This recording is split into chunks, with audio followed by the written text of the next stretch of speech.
today's performances of A Midsummer Night's Dream, presented by St. Mary's Raglan High School. Take a moment to note the nearest emergency exit. Please note that video or photography of this performance is strictly prohibited.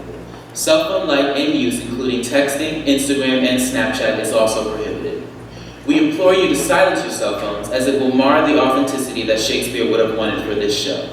There will be one 15-minute intermission where concessions will be sold in the lobby. Thank you, and we hope you enjoy the performance.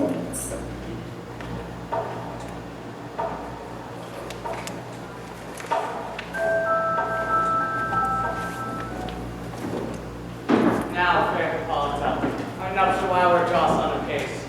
4 happy days bring in another moon, but no one thinks how slow this old moon moves. She lingers my desires like to a step-dame or a dowager, long with her naughty things rubbing in mine. 4 days will quickly sleep themselves at night. 4 nights will quickly dream away the tide. And then the moon, like to a silver bow, the bent in heaven, shall be like the night of our summer's. Go, Philostrate, stir up the Athenian to merriments. Awake the pert and nimble spirit of mirth to our melancholy forth to Naples. The pale companion is not for our hearts.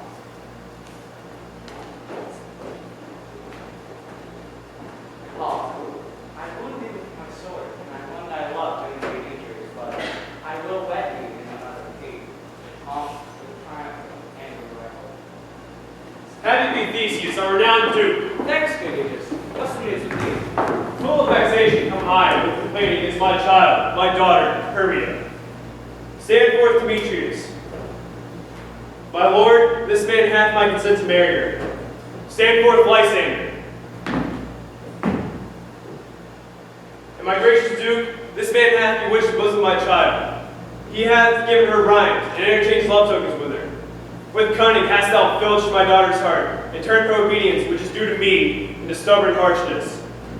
And so be it in your grace that she does not consent to marry Demetrius, that, since she is mine, I may dispose of her, which shall either be to this gentleman or to her death, according to our law immediately provided in that case. What say you, Hermia? Demetrius is a worthy gentleman. So is Lysander. In himself he is. But in this kind, wanting your father's voice, the other must be held the worthier. Would my father look it, but with my eyes. I do entreat your grace to pardon me. I know not by what power I am made bold. But I beseech your grace that I may know what is the worst that may befall me in this case if I refuse to wed Demetrius. Either to die the death, or endure forever the society of men. Relent, sweet Hermia, and Lysander, yield thy grace title to my certain rank. You have her father's love, Demetrius. Let me have Hermia's. Do you marry him? Scornful Lysander! True, he hath my love, and my love shall render him. And she is mine, and all of my right to our due estate unto Demetrius. I am, my lord, as well derived as he is well possessed. My love for Hermia is greater than his. More than these boasts, I'm beloved. Duty is Hermia. Therefore, why should I not pursue my right? Demetrius, all vouch to his head, made love to Meter's daughter, Helena. She dotes, sweet lady dotes in idolatry upon this spotted and inconstant man. I must confess that I have heard so much. Fair Hermia, question your desires. No if you examine by your blood.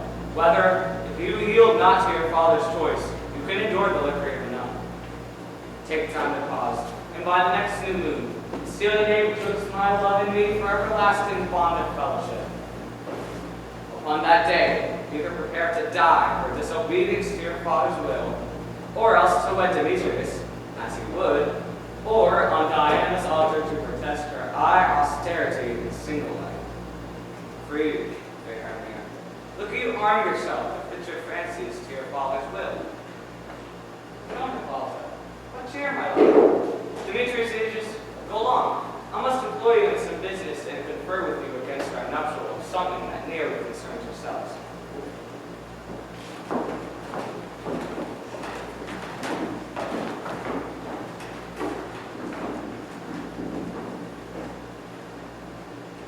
How now, my love?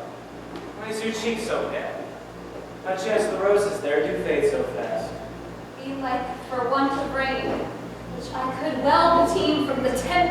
my eyes. Ay me, for that I could ever read, could ever tell by tale or history.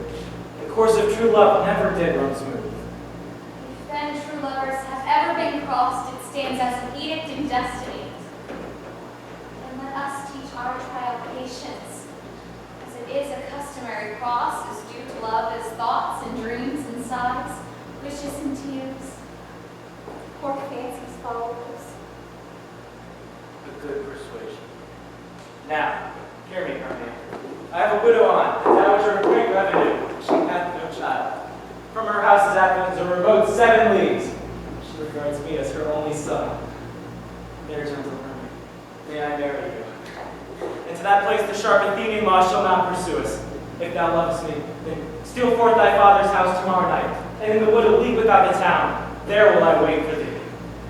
My good Lysander, I swear to thee by Cupid's strongest bow, by his best arrow with the golden head, by all the vows that ever men have spoken, never more than ever women broke.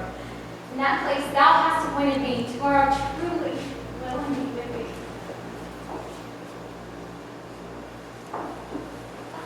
Fair Helena, whither away? Call you me fair?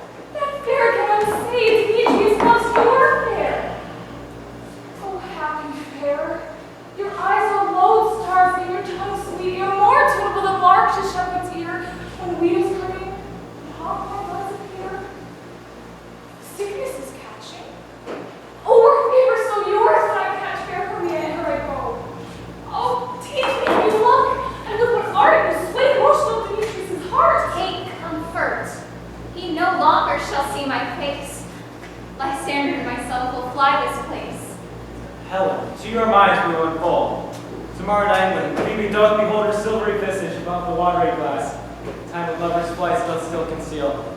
Through Athens' gates have we devised to steal. And thence from Athens turn away our eyes to seek new friends and stranger companies. Farewell, sweet playfellow. Pray thou for us, and good luck grant me that Demetrius.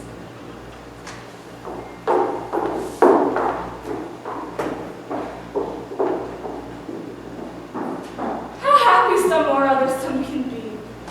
Through Athens I am but as fair as she, but what of that? Demetrius thinks not so. And he will not know it all, but he do know, and as he errs, doting on Hermia's eyes, so I, admiring his qualities, things base and vile, holding no quantity, love can transpose to form and dignity. Love looks not with the eyes, but with the mind, and therefore is really repentant blind. Nor hath love's mind any judgment takes, wings and no eyes figure unheeding haste.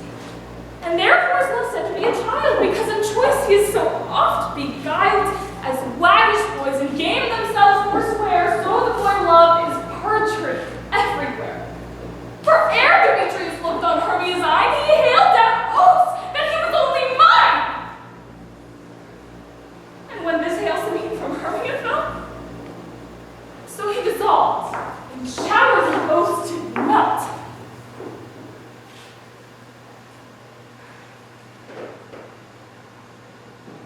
I will go tell him of fair Hermia's flight. Then to the wood will he tomorrow night pursue her, and for this intelligence will I have thanks at his severe expense. But hearing me I to enrich my pain, to have it sent thither and back again.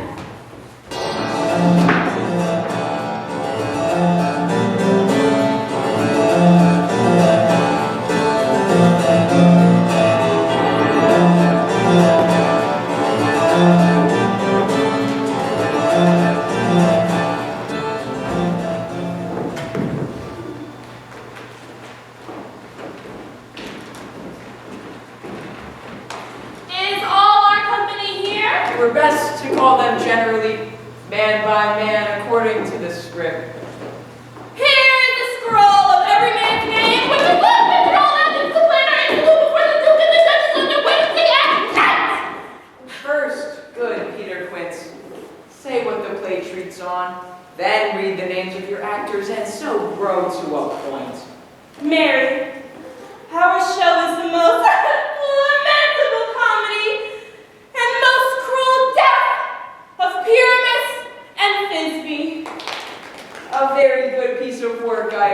you and a merry. Now, good Peter Quince, call forth your actors by the scroll. Masters, spread yourselves. Answer as I call you. Nick Bottom. Ready. Name what part I am for and proceed. You, Nick Bottom, are set down for Pyramus. What is Pyramus? A lover or a tyrant?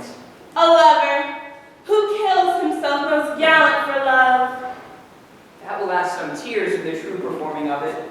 If I do it, let the audience look to their eyes. I will move storms. I will condole in some measure to the rest, yet my chief humor is for a tyrant. I could play Hercules rarely, or a part to tear a cat in, to make all split. The raging rocks and shivering shocks shall break the locks of prison gates, and Phoebus' car shall shine from far, and make and mar the foolish fates. This was lofty. Now name the rest of your players. This is Hercules' vein, a tyrant's vein. A lover is more condoled. Francis Flute, the Bell of Mender. Here, Peter Quince. You, Francis Flute, are to play Thisbe. What is this? A wandering knight? It is the lady which Pyramus must love. Nay, let me not play woman. I have a beard coming in. And I may hide my face. Let me play Thisbe too. I'll speak in a monstrous little voice. Thisne, Thisne. Ah, Pyramus, lover dear, thy Thisbe dear and lady dear. No, no, no. You shall play Pyramus. Flute, you Thisbe. Well, proceed. Robin Starveling the tailor. Here, Peter Quince. You, Robin Starveling, are to play Thisbe's mother. Tom Snot the tinker. Here, Peter Quince. You, Pyramus' father. Myself, Thisbe's father. Snug the joiner. You, the lion's part. And here, I hope, is a play fitted. Having the lion's part written, pray, it could be given me, for I am slow of study. You may do it extempora, for it is nothing but rhyme. Let me play the lion too. I will roar that I will do any man's heart good to hear me. I will roar that I will make the Duke say, let him roar again, let him roar again. And you shall do it terribly. You will frighten the Duchess and the lady so that they retreat and not run up to hang us all. Thou would hang us, every mother's son. I grant you, friends, that if I should fright the ladies out their wits, they would have no more discretion but to hang us. But I will aggravate my voice so that I will roar you as gently as any sucking dove. I will roar you and twirl any nightingale. You shall play no role but Pyramus. For Pyramus is a sweet-faced man, a proper man, as one shall see in a summer's day, the most gentleman-like man. Therefore, you need play no role but Pyramus.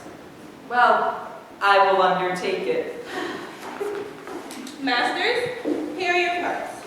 And I do entreat you, request you, desire you to come them by tomorrow's night. We will meet in a palace wood a mile outside of town by moonlight to rehearse. If we are dogs with company, I fear our devices may be known. I pray you fail me not. We will meet there. We will rehearse most obscenely and courageously. Take pains, be perfect. Adieu.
night, for Oberon is passing felon wrath, for she, as her attendant hath a lovely boy stolen from an Indian king.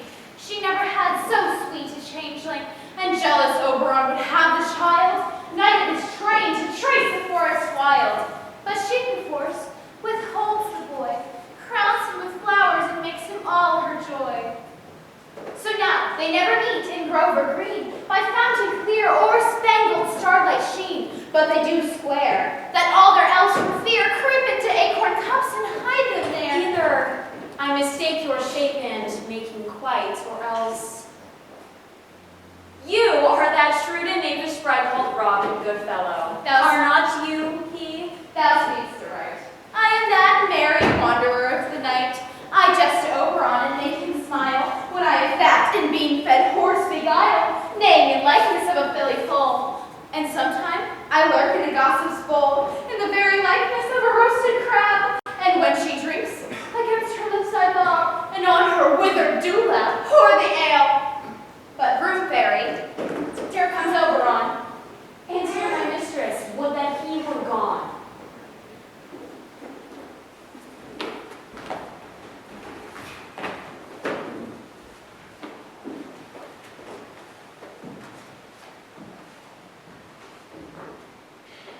I met by moonlight, proud Titania. What? Jealous, Oberon? Fairies, skip hence. I have forsworn his bed and company. Terror, rash wanton, am I not thy lord? Then I must be thy lady. Why art thou here, come from the farthest steppes of India? But that, forsooth, the bouncing Amazon, your buskined mistress and warrior love, to Theseus, must be wedded, and you come to give their bed joy and prosperity. How canst thou thus for shame, Titania?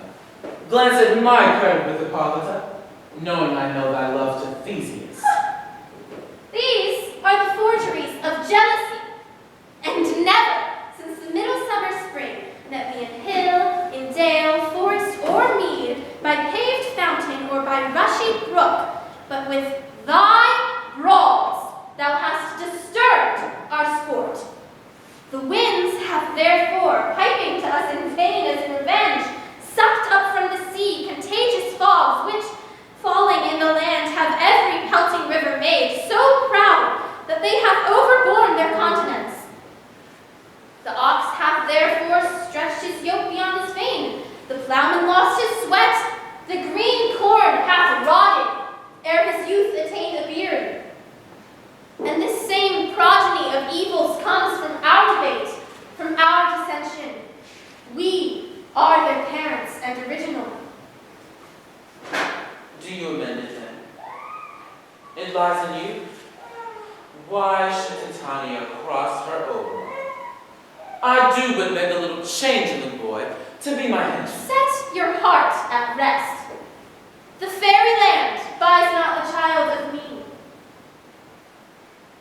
His mother was a votaress of my order, and in the spiced Indian air by night, full often hath she gossiped by my side, and sat with me on Neptune's yellow sands, marking the embarked traders on the flood.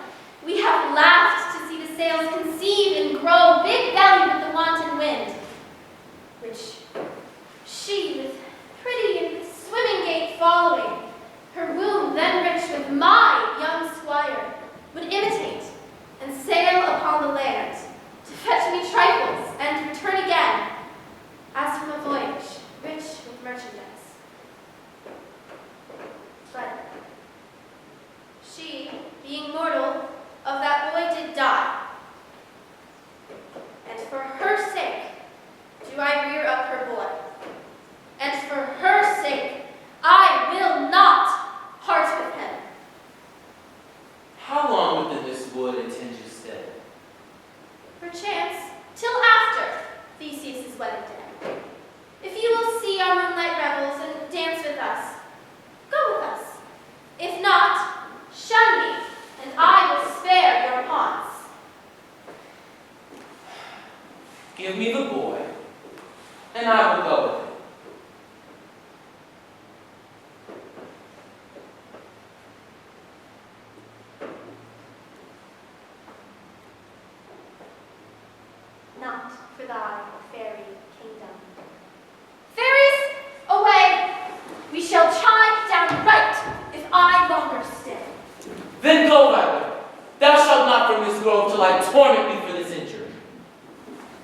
Come here. Thou rememberest, since once I sat upon a promontory, and heard a mermaid on a dolphin's back utter such delicate and harmonious breath that the rude sea grew civil at her song. I remember.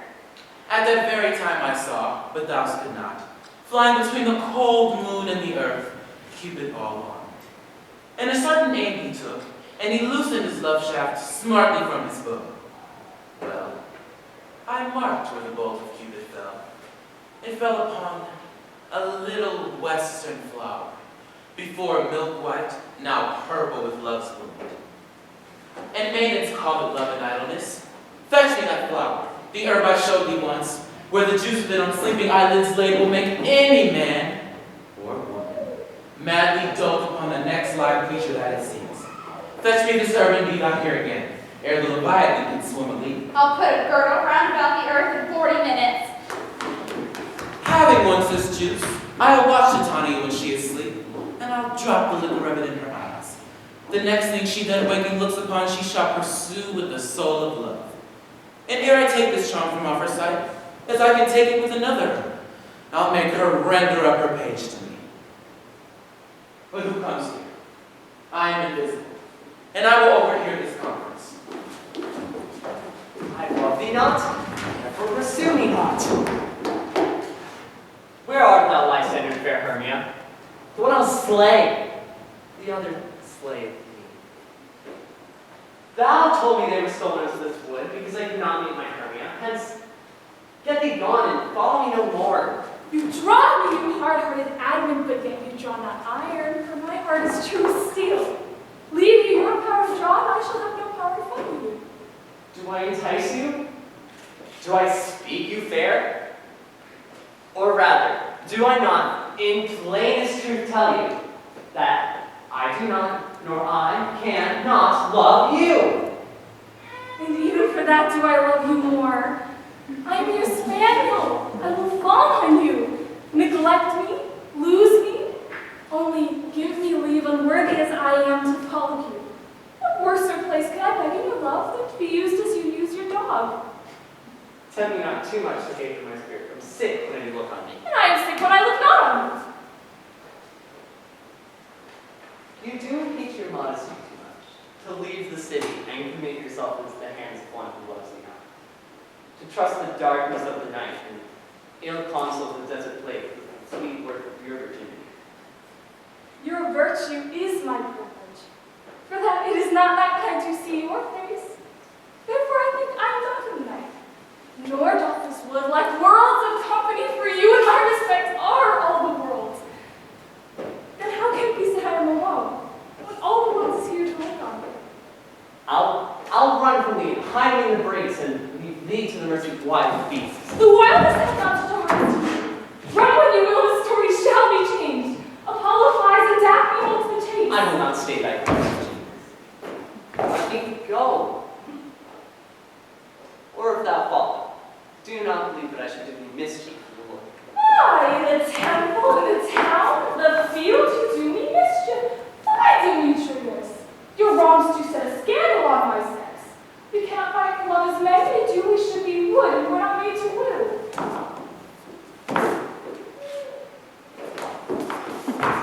I'll follow thee and make a heaven of hell, to die upon the hand that I love so well.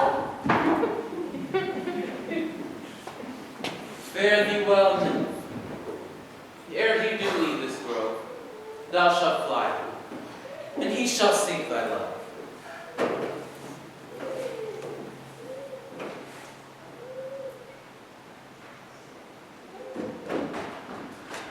Welcome, wanderer. Hast thou the flower there? Aye, there it is. I pray thee, give it to me. I know a bank where the wild thyme blows, where the oxlips and noddling violet grows, quiet over canopied with luscious woodbine, with sweet musk roses and with eglantine. There sleeps Titania, sometime of the night, lulled in these flowers with dances and delight. And there the snake throws her enamel skin weed wide enough to wrap a fairy.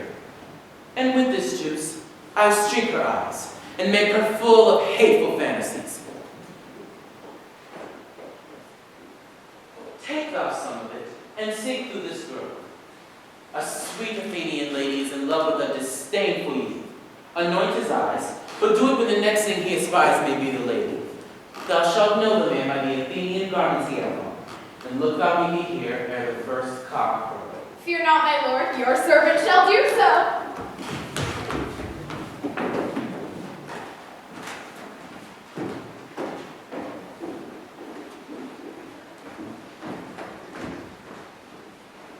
Come now, a roundel and a fairy song.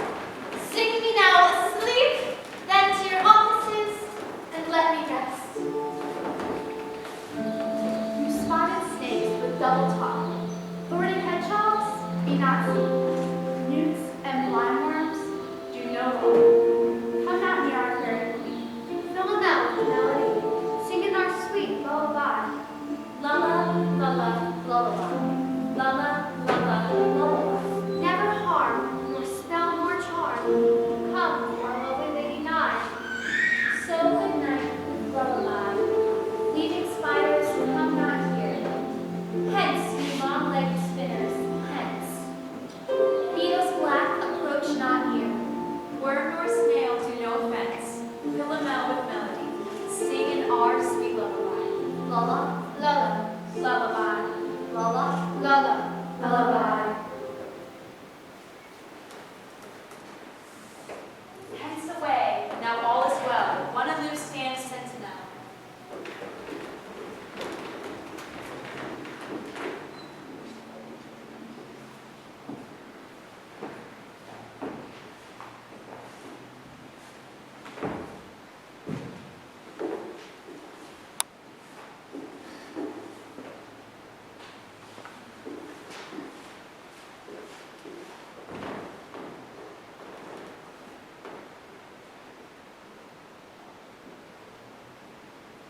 What thou seest when thou dost wake, do it for thy true love take. Love and languish for his sake, be it ounce or cat or bear, or pard or boar with grizzled hair. In thine eye that shall appear, when thou wakest, it is thy deed. Wake when something vile is near.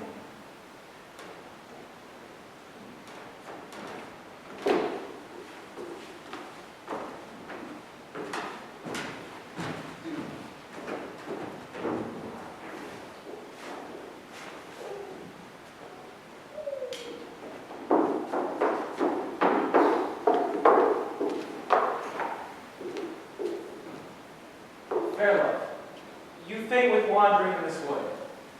To speak troth, I have forgotten our way. We'll rest us here, Hermia, if you think it good, and tarry for the comfort of the day. Be it so, Lysander. Find you out of bed, for I upon this bank shall rest my head. One turf shall serve as pillow for us both. One heart, one head, two bosoms, and one troth. Nay, good Lysander, for my sake, my dear, lie further off, yet do not lie so near. Take the scent sweet of my innocence. Love takes its meaning in love's conference. I mean only that unto yours my heart is knit, so that but one we can make out of it. Two bosoms interchained in an oath, therefore two bosoms in one troth. Therefore no bedroom we deny, for lying so, Hermia, I do not lie. Lysander riddles very prettily, but for my sake, my dear, lie further off. In human modesty, such separation may well be said becomes a virtuous bachelor and a maid. So far be distant. And good night, sweet friend. Thy love ne'er alter till thy sweet life end. Amen. Amen to that fair prayer, say I. And life end when I am loyalty. Sleep grant to thee all his rest. And with half that wish, the wisher's eyes be pressed. Through the forest I have gone, but Athenian found I none on whose eyes I might approve this flower's force in stirring love. Night is silence! Who is here? Weeds of Athens he doth wear. This is he, my master said, despise the Athenian maid. And hear the maiden sleeping sound, durst not lie near this black club, this ill courtesy. Churl, upon thy eyes I throw, all power this charm doth owe. When thou wakest, let love forbid sleep his seat on thy eyelid. So, awake when I am gone, for I must now to Oberon. I charge thee hence. Do not haunt me thus. Will you darkly leave me? Do not so. Stay, on thy peril. I alone will go. Oh, I'm out of breath in this fond chase. The more my prayer, the lesser is my grace. Happy is Hermia wheresoe'er she lies, for she hath blessed and attractive eyes. How came her eyes so bright? Not with salt, tears of so mine are oftener washed than hers. No. No, I'm as ugly as a bear, for beasts that me run away for fear. But who's here? Lysander? On the ground? Dead asleep. I see no blood, no wound. Lysander, if you live, good sir, awake! And run through fire I will for thy sweet sake. Where is Demetrius? How fit a word is that name, to perish on the edge of my sword. Do not say so, Lysander, say not so. What that ye love your Hermia? Lord, what though? If Hermia still loves you, then be content. Content with Hermia? No, I do regret the tedious minutes with her I've spent. For not Hermia I love, but Helena. For who would not exchange a raven for a dove? Wherefore was I to this keen mockery born? When at your hand did I deserve this scorn?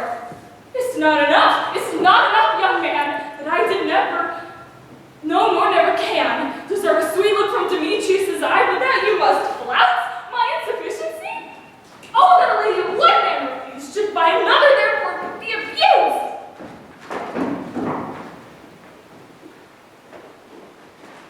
She sees not Hermia. Hermia, stayest thou there, and never Lysander come here, and all my love's powers address their might, to woo Helena, and to be her knight.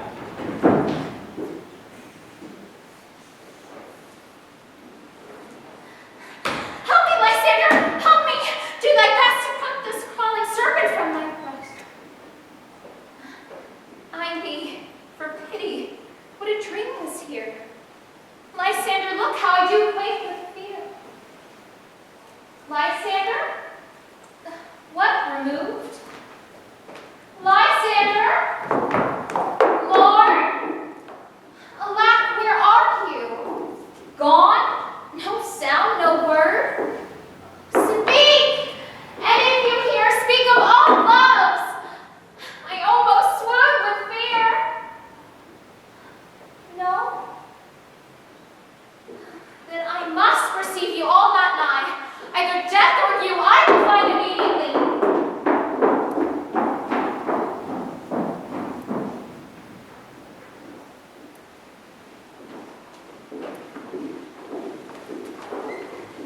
Here's a marvelous convenient place for our rehearsal. This green plot shall be our stage, that cross will bring our tiring house, and we will do it in action as we will do it before the Duke.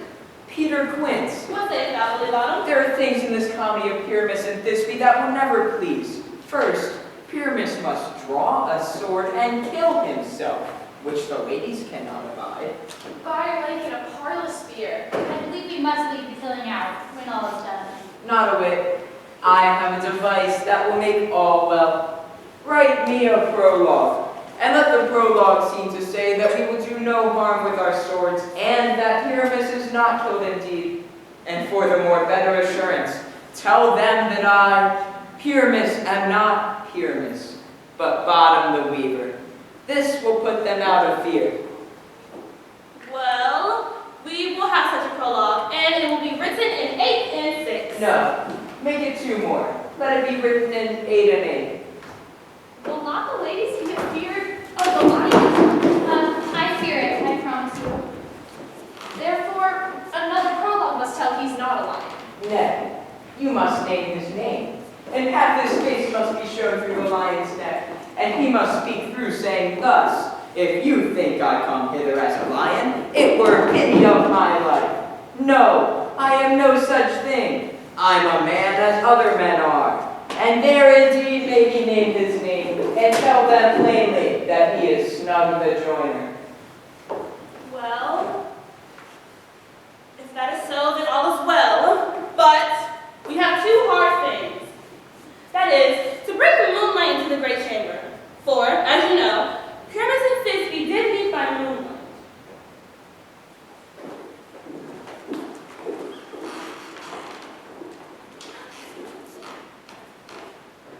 No.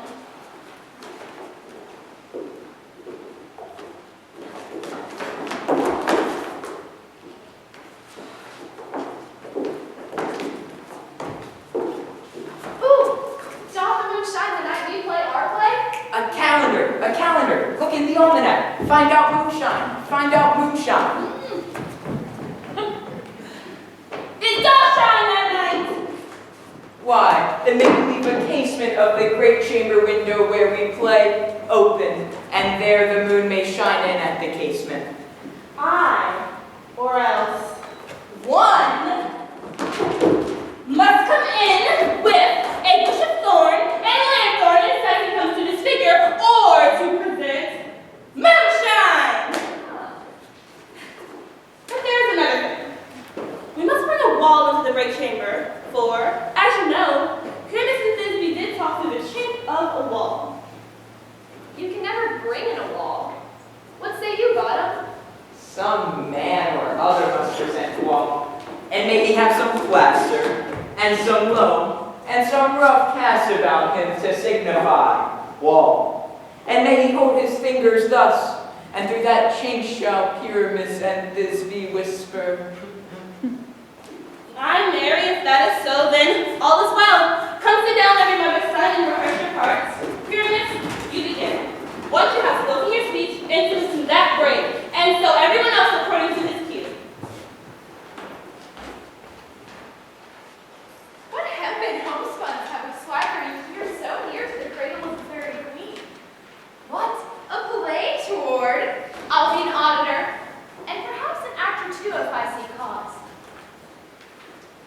Pyramus, speak. Thisbe. Thisbe! Stand forth.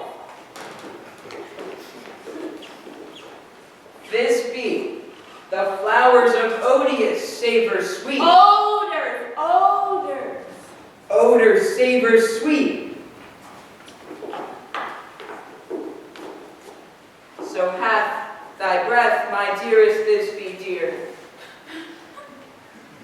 But hark, a voice, stay thou but here a while, and by I will to thee appear. Stranger Pyramus than air played here.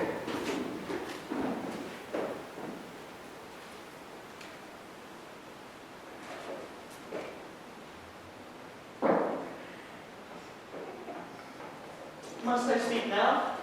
I'm married, you must. For he goes but to see a noise that he heard, and that is to come again. O most radiant Pyramus, most lily-white of hue, I'll meet thee, Pyramus, in Ninny's tomb. Ninnis tomb, man, why you must not speak that part yet? That you answer to Pyramus. You speak all your parts at once, hues and all. Pyramus, answer! Your part is past, it is never tired. If I were fair, Thisbe, I were only thine. Oh, monster, so strange! We're haunted, brave asses, black asses! Help!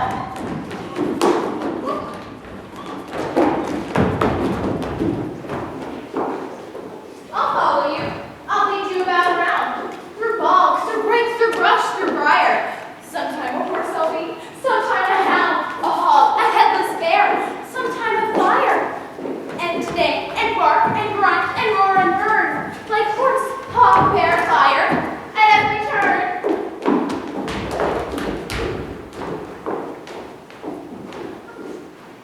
Why do they run away? I see their knavery. This is to make an ass of me, to fright me if they could. But I will not stir from this place. Do what they must. I will walk up and down here, and I will sing so that they shall hear. I am not afraid. The owl'll cock so black of hue, with orange tawny bill. The throst'll with his note so true, the wren with little quill. What angel wakes me from my flowery bed? The finch, the sparrow, and the lark, the plain song cuckoo gray, whose notes full many a man doth mark, and dares not answer nay. I pray thee, gentle turtle, sing again. My ear is much enamored of thy note, so is my eye enthralled to thy shape, and thy fair virtues force perforce doth move me on the first view to say, to swear, I love thee. Methinks, mistress, you should have little reason for that. And yet, to say the truth, reason and love keep little company together nowadays. Nay, I think leak upon occasion. Thou art as wise as thou art beautiful. Not so, neither. But if I had wit enough to get out of this wood, I have enough to serve my return. Out of this wood do not desire to go. Thou shalt remain here, whether thou wilt or no. I am a spirit of no common rate, and summer still doth tend upon my state, and I do love thee. Therefore, go with me, and I will give thee fairies to attend on thee, and they shall fetch thee jewels from the deep, and sing upon pressed flowers thou dost sleep, and I will purge thy mortal grossness so that thou shalt, like an airy spirit, go. Peace blossom, cobweb, moth, and mustard seed! Ready, and I, and I, and I. Where shall we go? Be kind and courteous to this gentleman. Talk in his walks and gambol in his eyes.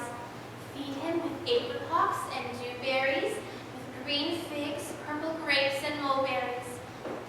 And pluck the wings from painted butterflies to fan the moonbeams from his sleeping eyes.